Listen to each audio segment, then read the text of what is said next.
Good morning everyone, welcome to SWS। आज तारीख है 29 जुलाई 2026 और मैं उपस्थित हूँ PYQ सेशन के साथ। मेरी बातों को केवल ध्यान से सुनिए और समझिए, सब कुछ क्लियर हो जाएगा। तो चलिए देखते हैं आज का पहला क्वेश्चन। आज का पहला क्वेश्चन क्या है?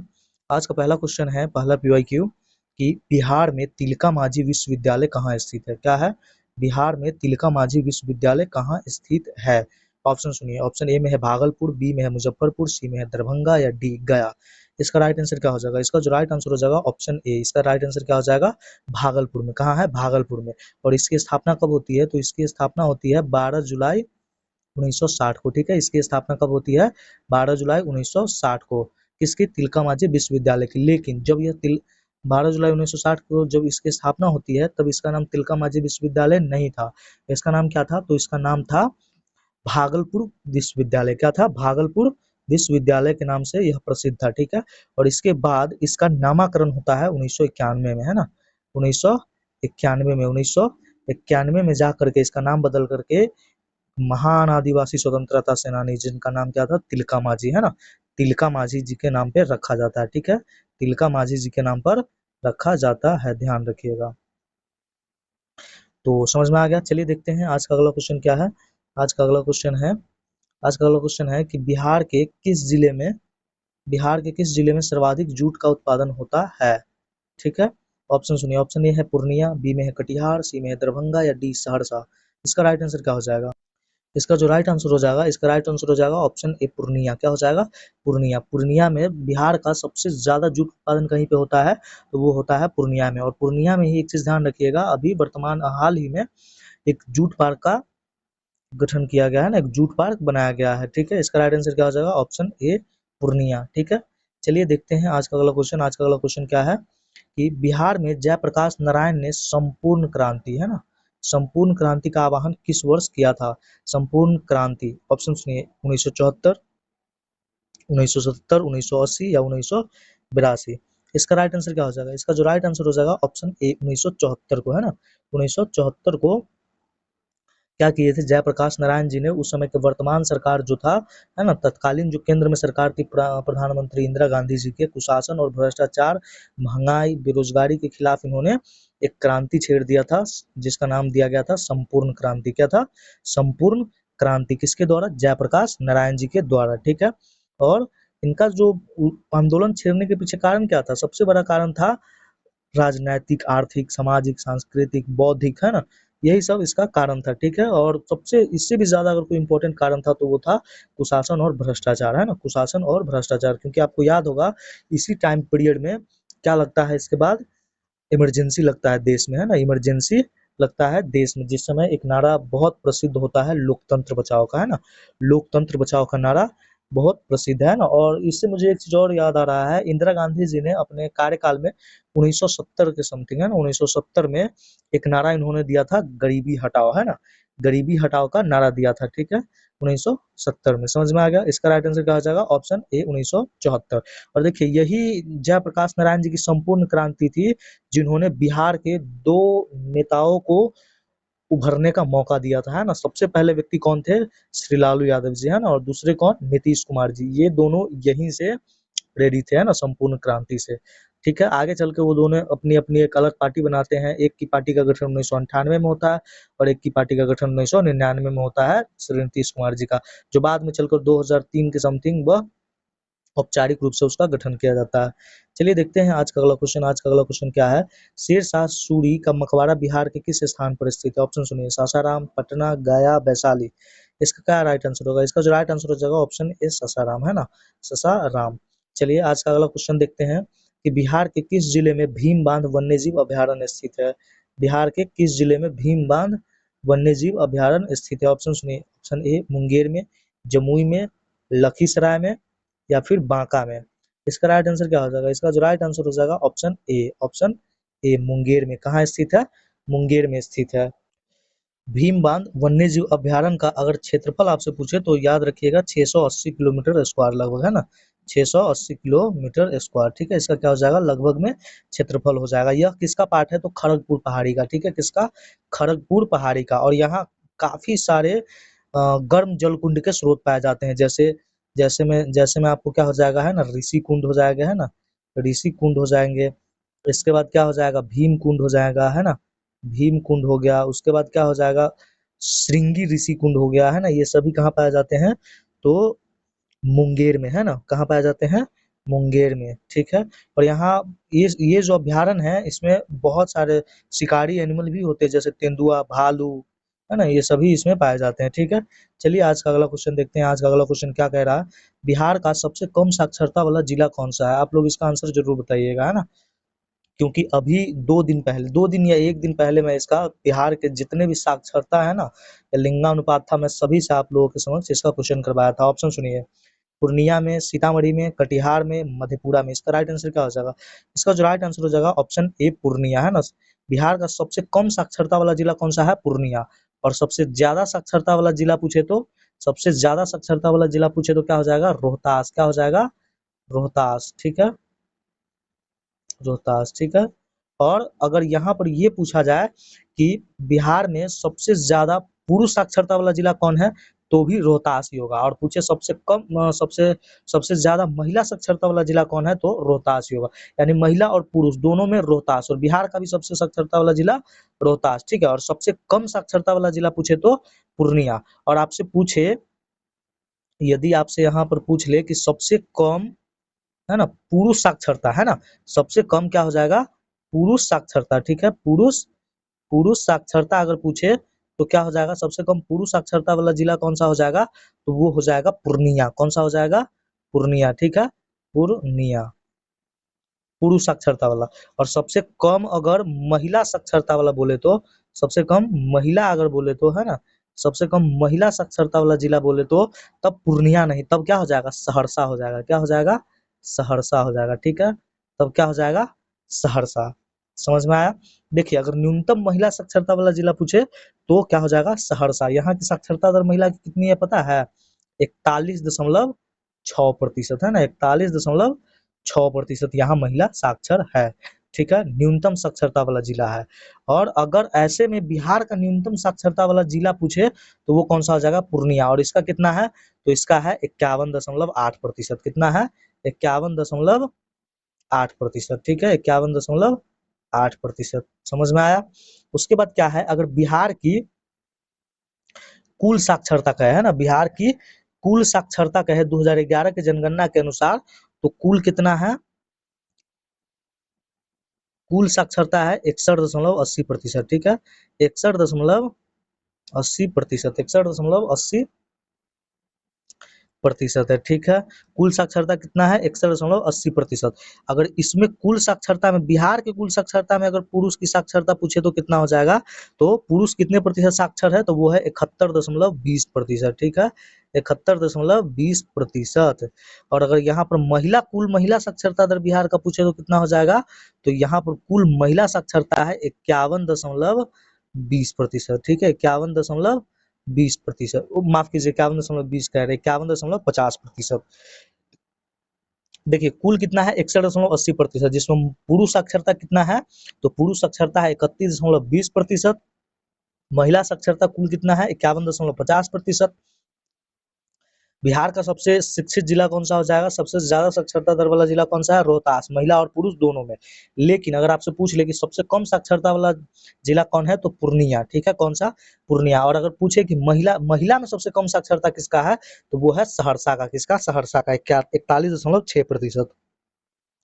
उम्मीद करते हैं आप समझ गए होंगे मेरी बातों को, जो हम कहना चाह रहे हैं। ऐसे प्रतिदिन क्लास को कीजिए, निश्चित ही आपका जीके जीएस बेहतर हो जाएगा। मैं आपको ये सब जो क्वेश्चन है ना, वो मैं केवल दिखाने के लिए लाता हूँ कि आपका क्या पूछा जाता है ना एग्जाम में, और मैं आपको क्या करवा रहा हूँ, क्या एक्सप्लेन कर रहा हूँ, है ना। बस यही कारण है, नहीं तो वैसे डेली वाली सीरीज जो 30 क्वेश्चन की चल रही है वही चलती। चलिए देखते हैं फिर से कि बिहार विधानसभा में कुल सीट की संख्या कितनी है। कुल सीट की संख्या कितनी है, एक सेकेंड जरा होल्ड कीजिए। हाँ, तो ऑप्शन देखिए, 243, 250, 245 या 235। इसका राइट आंसर क्या हो जाएगा, इसका जो राइट आंसर हो जाएगा ऑप्शन ए 243, 243। कुछ ज्यादा ही मोटा हो गया, एक सेकेंड।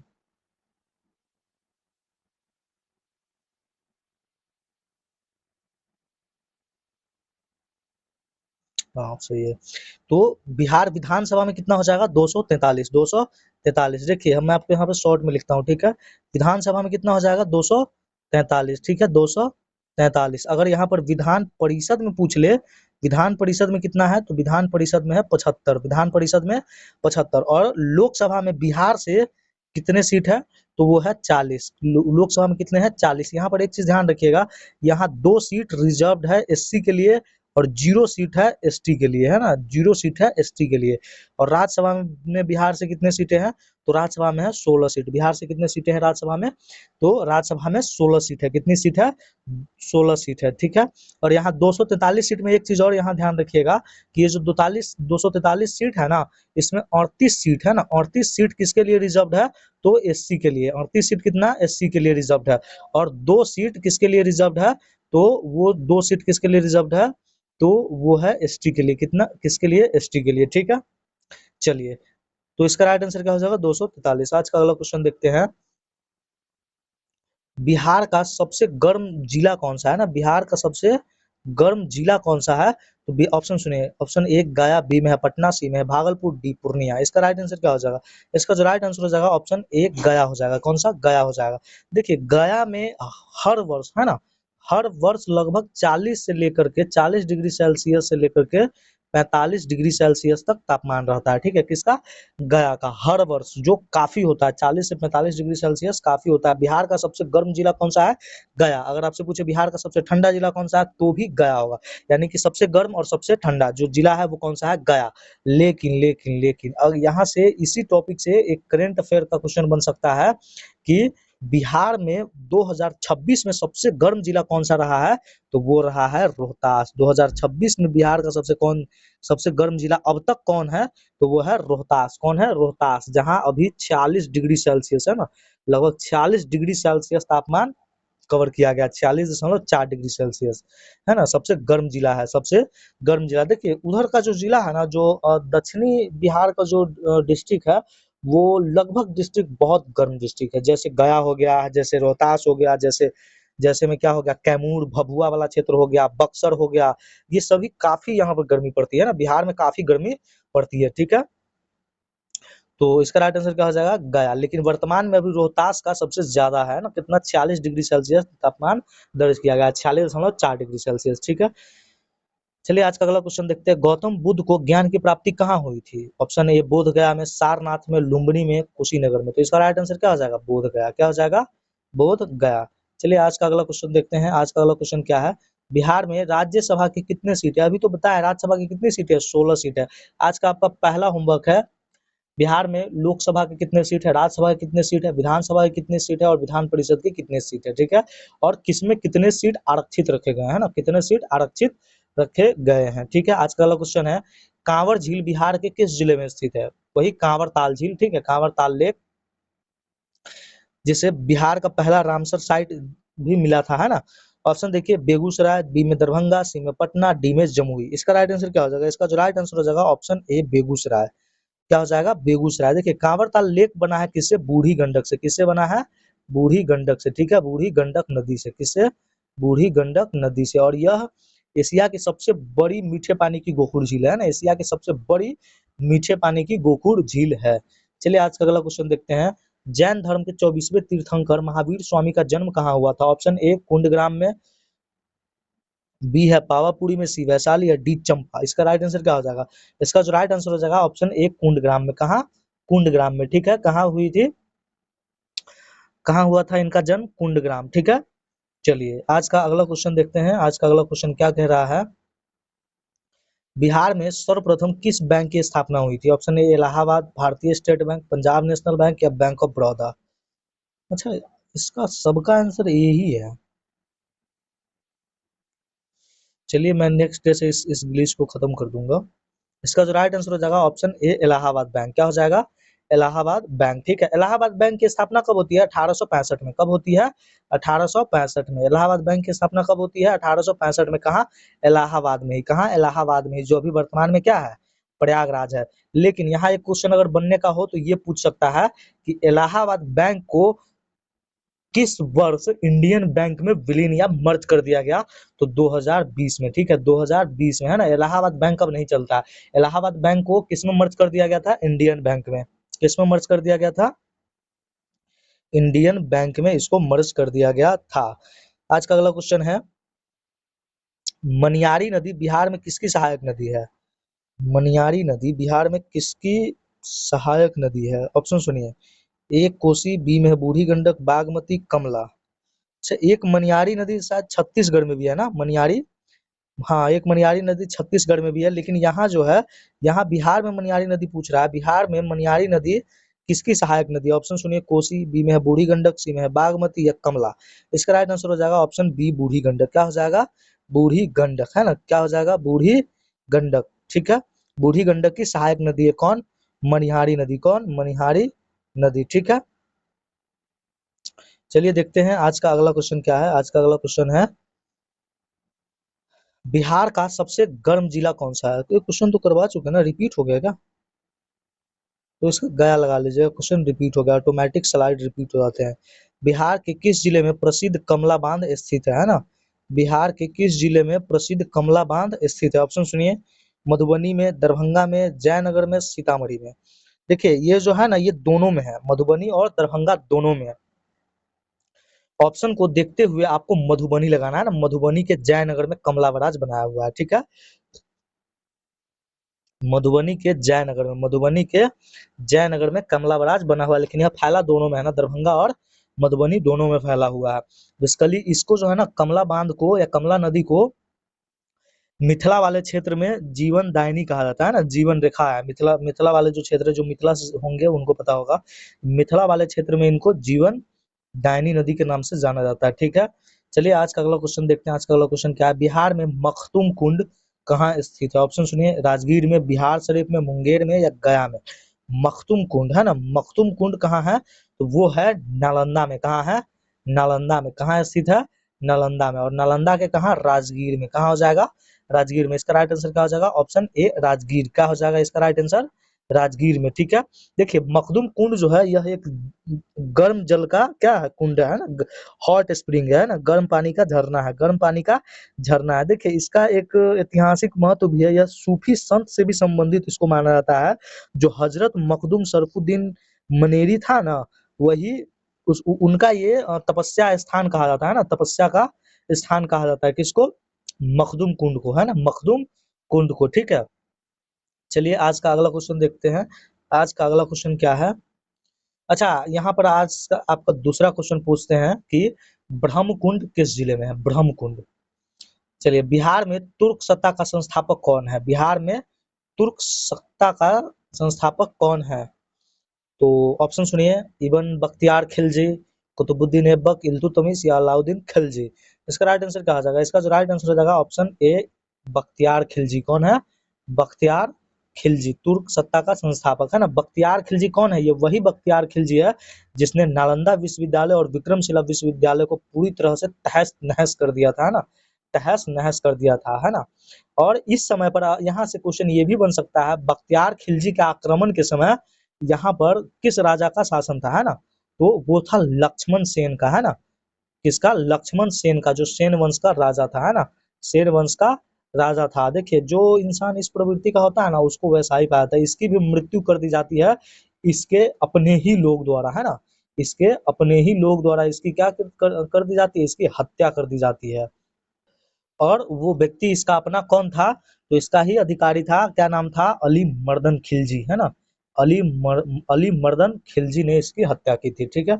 चलिए आज का अगला क्वेश्चन देखते हैं। आज का अगला क्वेश्चन क्या है कि बिहार का पहला चीनी कारखाना कहाँ स्थापित किया गया है? बिहार का पहला चीनी कारखाना, है ना। देखिए ये इंपॉर्टेंट क्वेश्चन है, बिहार का पहला चीनी, ये ऐसा नहीं है अगर ये पहले पूछा जा चुका है तो आगे नहीं पूछा जाएगा, ऐसा नहीं है। अगर आप सिविल सर्विस का हो या किसी भी एग्जाम का हो जो थोड़ा सा लॉन्ग टर्म एग्जाम चला हुआ है, अगर उस एग्जाम का क्वेश्चन एनालाइज करेंगे ना, तो आपको पता चलेगा कि 20% क्वेश्चन, है ना, 20% क्वेश्चन जो है प्रीवियस ईयर का क्वेश्चन ही होता है।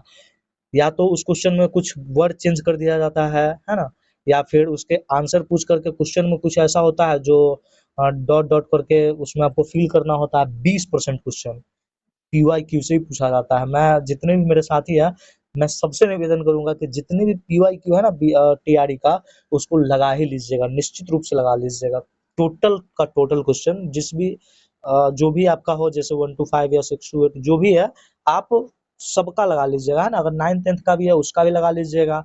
जरूरी नहीं है कि जो 9th 10th में पूछा गया था वो PRT में नहीं पूछा जाएगा, या जो PRT में नहीं पूछा मतलब पूछा गया था वो 9th 10th में कहीं भी पूछा जा सकता है ना क्वेश्चन, कहीं भी पूछा जा सकता है, इसलिए PYQ सभी लोग लगा लेंगे। तो इसका जो राइट आंसर हो जाएगा इसका ऑप्शन क्या हो जाएगा, मढ़ौरा हो जाएगा। मढ़ौरा गलत लिखा है, मढ़ौरा मढ़ौरा होता है, मढ़ौरा। उसके बाद क्या है, बेतिया हो जाएगा, क्या मोतिहारी हो जाएगा, क्या सारण हो जाएगा, है ना।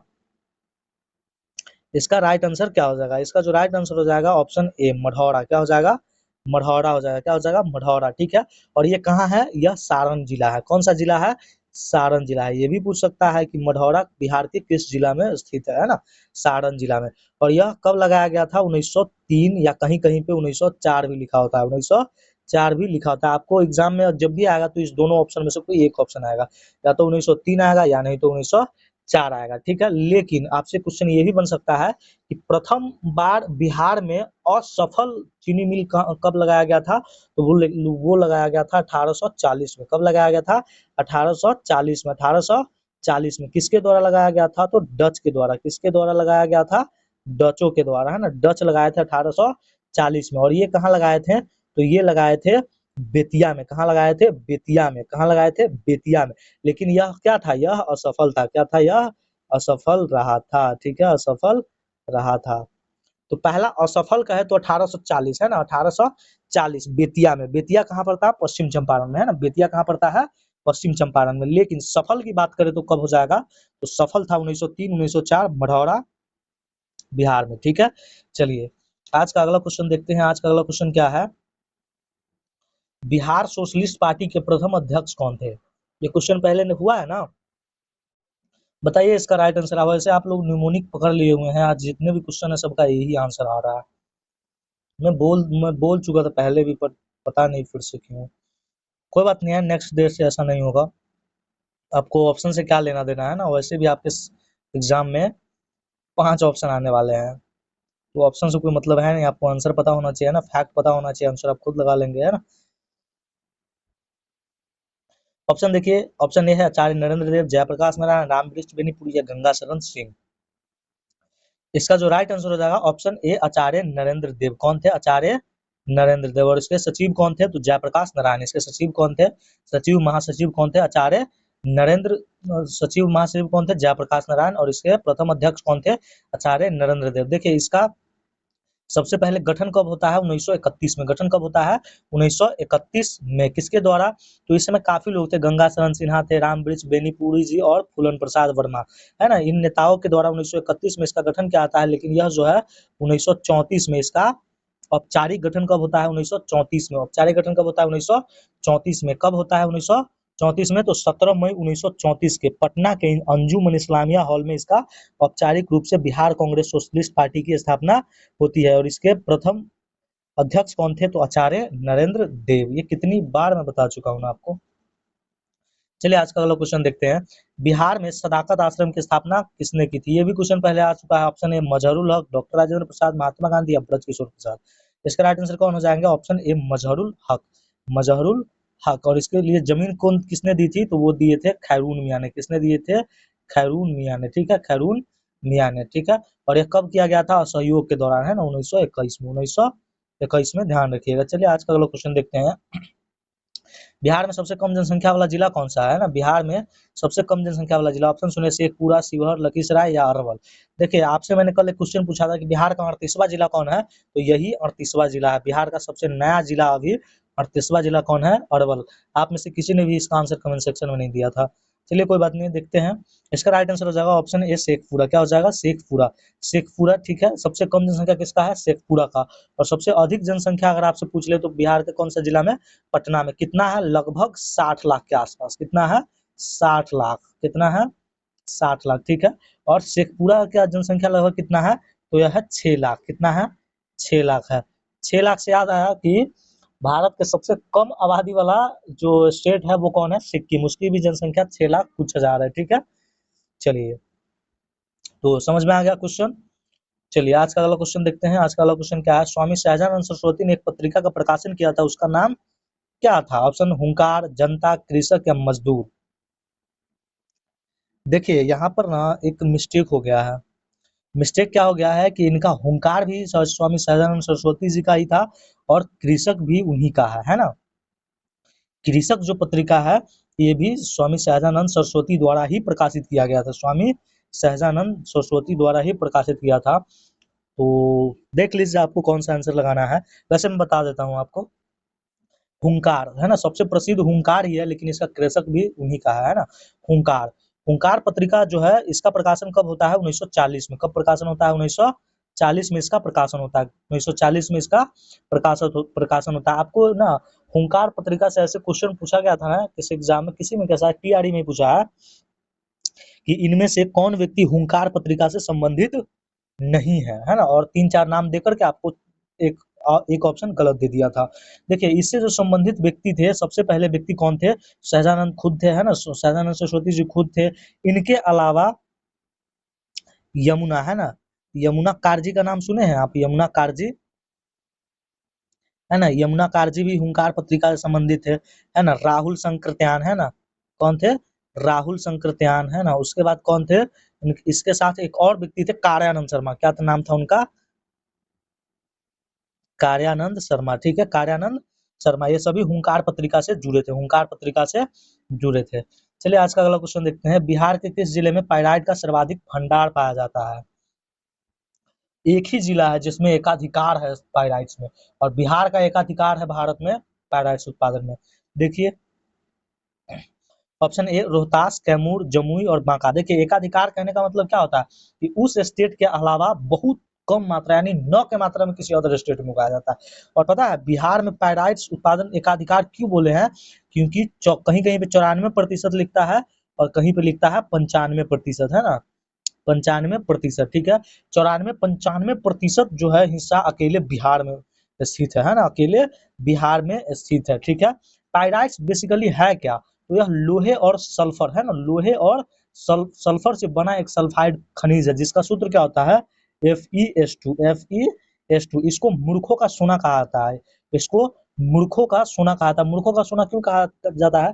क्योंकि यह एक तो पीला है और ऊपर से चमक है ना, चमक है और सुनहरे रंग का है, इसलिए इसको फुल्स गोल्ड कहा जाता है, यानी मूर्खों का सोना कहा जाता है। देखिए इसका उपयोग किस में किया जाता है? इसका उपयोग औद्योगिक रूप से किया जाता है ना, औद्योगिक रूप से किया जाता है। इसका उपयोग उर्वरक बनाने में भी किया जाता है ना, सल्फ्यूरिक एसिड यानी गंधक का अम्ल बनाने में भी किया जाता है। बहुत सारे काम है जैसे रेयन पेट्रोलियम शोधन में किया जाता है, ठीक है। इसका राइट आंसर क्या हो जाएगा? Option A Rohtas. कौन सा? रोहतास, ठीक है। आज का अगला क्वेश्चन है, बिहार में उदंतपुरी विश्वविद्यालय की स्थापना किसने की थी? उदंत होगा या उदंत होगा? उदंतपुरी है ना। देखिए बिहार में उदंतपुरी विश्वविद्यालय की स्थापना किसने की थी? ऑप्शन सुनिए, क्या गोपाल थे, क्या धर्मपाल थे, क्या देवपाल थे, महिपाल थे? मुझे पता है आपको आंसर नहीं भी पता होगा तो आप सही आंसर लगा लीजिएगा, क्योंकि इसका राइट आंसर हो जाएगा ए गोपाल, है ना। पाल वंश के प्रथम राजा राजा गोपाल ने इसकी स्थापना किए थे ना, राजा गोपाल ने इसके स्थापना किए थे, ठीक है। यह बिहार के बिहार शरीफ, है ना, जो नालंदा जिला में है। कहाँ है? नालंदा जिला में, ठीक है। बिहार शरीफ नालंदा में इसके स्थापना किए थे, इसकी स्थापना किए थे। चलिए आज का अगला क्वेश्चन देखते हैं। आज का अगला क्वेश्चन क्या है? बिहार के किस जिले में सर्वाधिक वर्षा होती है? मोस्ट इंपोर्टेंट क्वेश्चन ये भी है। बिहार के किस जिले में? भारत में सबसे ज्यादा वर्षा कहाँ होता है? मेघालय में। मेघालय में भी कहाँ? मौसिनराम में। और यहाँ क्या हो जाएगा? क्या किशनगंज, का पूर्णिया, का कटिहार, का पश्चिम चंपारण? इसका राइट आंसर हो जाएगा ऑप्शन ए किशनगंज। कौन सा? किशनगंज। किशनगंज से कौन कौन है बताइएगा। और सबसे कम वर्षा की बात की जाए तो सबसे कम वर्षा कहाँ होता है? तो वो होता है औरंगाबाद में। कहाँ होता है? औरंगाबाद में। कहाँ होता है सबसे कम वर्षा? औरंगाबाद में। औरंगाबाद में 100 सेंटीमीटर। कितना है? 100 सेंटीमीटर, ठीक है, 100 सेंटीमीटर। और किशनगंज में कितना बारिश होता है? तो यहाँ 200 से 225-30 तक औसत वर्षा होता है ना, 200 से 225 औसत वर्षा यहाँ पर होता है। किसमें? किशनगंज में, ठीक है। और बिहार में अगर पूछे कि बिहार में औसत वर्षा कितना होता है, तो 100 से 200 सेंटीमीटर, है ना, 100 से 200 सेंटीमीटर, ठीक है। बिहार में 100 से 200 सेंटीमीटर वर्षा होता है, ठीक है। सबसे कम पूछे तो औरंगाबाद, सबसे ज्यादा पूछे तो किशनगंज। सबसे ज्यादा औरंगाबाद, सबसे कम किशनगंज, ठीक है। चलिए आज का अगला क्वेश्चन है, बिहार में गया संग्रहालय की स्थापना किस वर्ष हुई थी? बिहार में गया संग्रहालय की स्थापना किस वर्ष हुई थी? ऑप्शन ए 1970 में, 1952 में, 1981 में या 1965 में। देखिए यहाँ दो ऑप्शन इतने कंफ्यूजिंग है ना, आप लोग तो अभी मार चुके होंगे ए, है ना, क्योंकि पहले यही आ रहा, लेकिन ए इसका गलत है। इसका राइट आंसर हो जाएगा ऑप्शन बी 1952। कब हो जाएगा? 1952 में, है ना। गया संग्रहालय की स्थापना 1952 में की गई थी। इसका स्थापना कब किया गया था? 1952 में। और ये जो 1970 अगर किन्हीं को समझ में आ रहा होगा ना, तो वो भवन निर्माण था। क्या था? भवन निर्माण हुआ था 1970 में। क्या हुआ था? भवन निर्माण, ठीक है। 1970 में भवन निर्माण का कार्य पूरा हुआ था। लेकिन इसका राइट आंसर क्या हो जाएगा? Option B. ऑप्शन बी हो जाएगा। कब हो जाएगा? ऑप्शन बी, ठीक है, समझ में आ गया। चलिए आज का अगला क्वेश्चन देखते हैं। आज का अगला क्वेश्चन है कि बिहार की किस नदी को हिरण्यवाह भी कहा जाता है? हिरण्यवाह। देखिए हिरण्यवाह क्यों कहा जाता है? क्योंकि प्राचीन समय में नहीं, बहुत पहले लोग मानते थे कि इस नदी से होकर के सोना आता है ना, सोना के छोटा छोटा सा कण आता है, और इस नदी से जो बालू निकलता है वो भी, उसका भी रंग थोड़ा थोड़ा पीला है ना, थोड़ा थोड़ा पीला है, इसीलिए इसको हिरण्यवाह कहा जाता था। ऑप्शन सुनिए, क्या सोन नदी, क्या गंडक नदी, क्या कोसी नदी, क्या पुनपुन नदी। इसका राइट आंसर क्या हो जाएगा? ऑप्शन ए सोन नदी। क्या हो जाएगा? सोन नदी। और क्यों पड़ा था आपको बताया ही है, सोन नदी का उद्गम कहाँ होता है? अमरकंटक में। कहाँ? अमरकंटक में। आपसे आज का तीसरा क्वेश्चन पूछते हैं। तीसरा क्वेश्चन, सोन नदी गंगा में किस स्थान पर मिलती है? सोन नदी गंगा में किस स्थान पर मिलती है? आज का आपका तीसरा क्वेश्चन है, ठीक है। सोन नदी पर है इंद्रपुरी बैराज बनाया गया है। इंद्रपुरी बैराज बनाया हुआ है, जो दुनिया का सबसे लंबा बैराज है ना। दुनिया का सबसे लंबा बैराज कौन सा है? तो वो है इंद्रपुरी बैराज, है ना। याद रखिएगा, दुनिया में सबसे बड़ा बैराज है। क्वेश्चन बन सकता है ना, अगर एग्जामिनर का ध्यान यहाँ पर जाए तो आपसे पूछ सकता है कि दुनिया का सबसे बड़ा बैराज इंद्रपुरी बैराज किस नदी पर बनाया गया है? तो सोन नदी पर। किस पर? सोन नदी पर, है ना। डेहरी ऑन सोन, है ना। कौन सा बैराज है? इंद्रपुरी बैराज। और यह किस डिस्ट्रिक्ट में इंद्रपुरी बैराज है? तो रोहतास जिले में। किसमें है? रोहतास जिले में, है ना। चलिए आज का अगला क्वेश्चन देखते हैं। आज का अगला क्वेश्चन है, बिहार में सिगरेट का एकमात्र कारखाना कहाँ स्थित है? ऑप्शन सुनिए, मुंगेर में, क्या पटना में, क्या भागलपुर में, क्या मुजफ्फरपुर में। इसका राइट आंसर क्या हो जाएगा? इसका राइट आंसर क्या हो जाएगा बताइएगा आप लोग। इसका जो राइट आंसर हो जाएगा, मैं राइट आंसर का एक हिंट देता हूँ, वो है कि जिस जिला में ये सिगरेट कारखाना है, उसी जिला में बंदूक उद्योग भी है ना, बंदूक उद्योग भी है। इसका राइट आंसर क्या हो जाएगा? Option A Munger. अच्छा इसके बारे में एक फैक्ट बताऊं, मुंगेर में, बिहार में सिगरेट का एकमात्र कारखाना कहाँ स्थित है? मुंगेर में, ठीक है। और मुंगेर बिहार का पहला धूम्रपान मुक्त जिला भी है ना। बिहार का पहला धूम्रपान मुक्त जिला कौन सा है? मुंगेर ही। और मुंगेर में ही क्या है? सिगरेट का कारखाना है। इट मीन्स जो चीज जो बनाते हैं ना, वो खुद नहीं खाते हैं, खुद नहीं पीते हैं। इस बात को समझना चाहिए। और बंदूक कारखाना भी क्या है? मुंगेर है ना। मुंगेर। अच्छा मुंगेर से एक और डिस्ट्रिक्ट मुझे याद आ रहा है, मैंने निमोनिक तैयार करके याद किया था, सारण जिला, है ना। सारण जिला को बताइएगा किस आंदोलन के दौरान अपराधी जिला घोषित किया गया था? इसका आंसर आप लोग कमेंट सेक्शन में बताइएगा। आज का चौथा क्वेश्चन है, ठीक है। चलिए आज का मुझे इसलिए याद हो गया ना, क्योंकि मैं न्यूमोनिक करके याद करता हूँ, ठीक है। मैं आपको भी ऐसे ही कहता हूँ कि न्यूमोनिक तैयार कीजिए, है ना, उससे रिलेटेड क्वेश्चन पकड़िए। जैसे जैसे सिगरेट का एकमात्र कारखाना याद आया, मुझे क्या याद आ गया कि ये मुंगेर में ही क्या है? बंदूक कारखाना भी है। मुंगेर में ही बंदूक कारखाना भी है। और जैसे ही बंदूक कारखाना याद आया, मुझे अपराधी जिला याद आ गया। किस आंदोलन के दौरान? आपका ये चौथा क्वेश्चन है, आंसर बताइएगा वो कौन सा जिला है, ठीक है। कौन सा जिला तो बता ही चुके हैं, सारण जिला। और लेकिन किस आंदोलन के दौरान बनाया था? इसका आंसर आप लोग बताइएगा। चलिए आज का अगला क्वेश्चन है, अच्छा मुजफ्फरपुर जो है, मुजफ्फरपुर बिहार में जनसंख्या घनत्व के मामले में ये भी काफी आगे निकल चुका है मुजफ्फरपुर, ठीक है। तीसरे या चौथे पायदान पे है शायद मुजफ्फरपुर। चलिए आज का अगला क्वेश्चन देखते हैं, बिहार में सर्वाधिक लिंगानुपात वाला जिला कौन सा है? ऑप्शन ए गोपालगंज, सिवान, सारण या किशनगंज। सबसे ज्यादा लिंगानुपात वाला जिला कौन सा है? तो वो है गोपालगंज। कौन सा? गोपालगंज है। कौन सा? गोपालगंज। और सबसे कम पूछे तो कैमूर। सबसे कम पूछे तो कैमूर, ठीक है। कौन सा? कैमूर। चलिए आज का अगला क्वेश्चन देखते हैं। आज का अगला क्वेश्चन है, कौटिल्य चाणक्य कहाँ के निवासी थे? ऑप्शन ए पाटलिपुत्र, तक्षशिला, उज्जैनी या काशी। ये दोनों तो होने से रहा। इसका राइट आंसर ऑप्शन बी हो जाएगा, तक्षशिला का। किस कहाँ के थे? तक्षशिला के थे, ठीक है।